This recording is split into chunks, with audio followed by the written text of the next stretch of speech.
Hey guys, Kellen with Family Handyman. Today I have the Casus grill. It's a completely biodegradable grill, one-time use. I thought the product was pretty interesting and I just want to see how well it works, so let's get started. This is the Casus grill. It's a disposable instant grill that's completely biodegradable. It takes 5 minutes to assemble and then you're ready to grill. It's basically a cookout in a box. Be aware the grill may only take 5 minutes of hands-on time to assemble and get cooking, but it only lasts about an hour.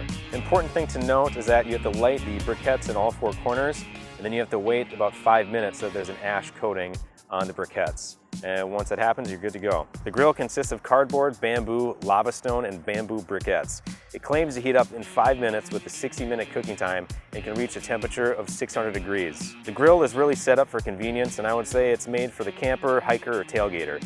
It's light, easy to pack, and very easy to transport. We tried the grill and thought it did a decent job when it came to cooking smaller items like hamburgers and hot dogs. I think bigger or thicker items like a tenderloin might be difficult to get a good result from, but that doesn't feel like this grill's purpose. As you can see, the grill worked really well for hot dogs. For thicker items like burgers or even steaks, it's going to take longer to cook, but I would suggest that for burgers, you make them thinner. And you can also have like a cover, put a cover over it, and they'll cook better too. But it does work. It's pretty impressive. So for more interesting products, tips, and tricks, head to familyhandyman.com.